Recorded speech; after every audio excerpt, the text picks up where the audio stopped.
GKR 3D CAD training centre. இப்போ நம்ம வந்து டைமென்ஷனை பற்றி பார்க்க போகிறோம்.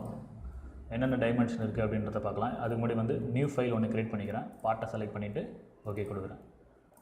பிளேன்லாம் வந்து ஹைட் பண்ணிக்கிறேன். பிளேன் தேவையில்ல எனக்கு தான். ஸோ இப்போ வந்து ஃப்ரண்ட் பிளேனை செலக்ட் பண்ணி ஸ்கெட்சுக்குள்ளே என்ட்ரு ஆகும். ஸோ இப்போ டிஃபால்ட்டாக வந்து இப்போ சின்னதாக நம்ம வந்து ஒரு ஆப்ஜெக்ட் வரைஞ்சிக்கலாம், ஷேப் வரைஞ்சிக்கலாம். இப்போ எக்ஸாம்பிளுக்கு நான் வந்து ஒரு ரெக்டாங்கில் வரைகிறேன். சரி, ஓகே. இப்போ நம்ம வந்து இது டைமென்ஷன் எப்படி பண்ணலாம் அப்படின்றத பற்றி பார்க்கலாம். இப்போ எக்ஸாம்பிளுக்கு இந்த இடத்துல வந்து ஸ்மார்ட் டைமென்ஷன் சொல்லிட்டு ஒன்று இருக்குது. இந்த ஸ்மார்ட் டைமென்ஷன் கீழே நிறையா இருக்குது. Smart dimension, horizontal, vertical, ordinate, horizontal ordinate, vertical ordinate, path length dimension. நம்ம வந்து இதில் வந்து எதெல்லாம் பார்க்க போகிறோம் அப்படின்னா ஃபஸ்ட்டு 6 மட்டும் தான் பார்க்க போகிறோம். பாத் லென்த் பார்க்க போகிறது இல்லை. ஸோ ஃபஸ்ட்டு வந்து ஸ்மார்ட்னா என்ன அப்படின்னா ஹரிசாண்டல், வெர்டிக்கல், ஆர்டினேட் எல்லாத்தையும் சேர்த்து ஒரே ஒரு டைமென்ஷனில் எடுத்துக்கலாம்.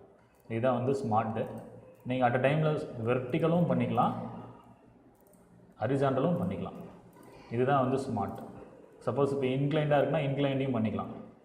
இப்போ எக்ஸாம்பிளுக்கு இன்க்ளைண்டில் ஒரு லைன் இருக்குது, இதை மட்டும் நான் டைமென்ஷன் பண்ணணுன்னாலும் டைமென்ஷன் பண்ணிக்கலாம். இதுதான் வந்து ஸ்மார்ட்.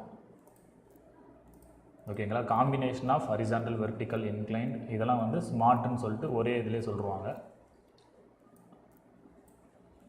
சரி, ஓகே. இப்போ வந்து நம்ம திருப்பி ஒரு பாக்ஸ் போடுறோம். பாக்ஸ் போட்டுட்டு இதில் வந்து டைமென்ஷன் பண்ண போகிறோம். டைமென்ஷன் பண்ணிவிட்டு இதுதான் வந்து நியூமெரிக்கல் இன்புட் மெத்தட்.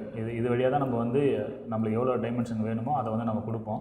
இப்போ எக்ஸாம்பிளுக்கு நான் வந்து 45 இருக்குது, இதை வந்து 15 மாற்றுறேன். 15 மாற்றின உடனே அதுக்கேற்ற மாதிரி 15 மாறிடும். இது வந்து 24 சம்திங் இருக்குது, 25 மாற்றுறேன். ஓகேங்களா? இதே மாதிரி நம்ம வந்து இப்போ அடுத்ததில் வந்து எப்படி வந்து ஆங்கிள் டைமென்ஷன் பண்ணலாம் அப்படின்னு சொல்லிட்டு பார்க்கலாம். இப்போ எக்ஸாம்பிளுக்கு இப்படி ஒரு லைன் இருக்குது, இப்படி வந்து ஒரு ஸ்கெட்ச் போட்டிருக்கேன். ஸோ இப்போ இதை வந்து ஆங்கிள் எப்படி பண்ணலாம் அப்படின்னு பார்க்கலாம். ஃபஸ்ட்டு ஒரு டைமென்ஷன், ஒரு லைனையும் அடுத்த லைனையும் செலக்ட் பண்ணி நடுவில் பிக் பண்ணிங்க அப்படின்னா ஆங்கிள் டைமென்ஷன் வந்துடும்.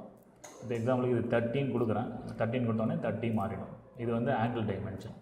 இப்போ நம்ம வந்து ஹரிசாண்டல், வெர்டிக்கல், இன்க்ளைன் டைமென்ஷன் பார்த்தோம். இப்போ வந்து ஆங்கிள் எப்படி பண்ணுறது அப்படின்னு சொல்லிட்டு பார்த்துருக்கோம். இதே வந்து இப்போ திருப்பி நம்ம ஆங்கிள் ஒன்று வாட்டி பண்ணலாம். ஸோ இப்போ இப்படி ஒரு லைன் இருக்குது. ஸோ இதை வந்து நான் ஆங்கிள் டைமென்ஷன் கொடுக்குறேன். எக்ஸாம்பிளுக்கு இந்த லைனையும் செலக்ட் பண்ணி ஆங்கிள் கொடுக்குறேன். ஸோ 45 டிகிரி அப்படின்னு கொடுத்தேன்னா 45 டிகிரிக்கு அந்த லைன் வந்து மாறிடும்.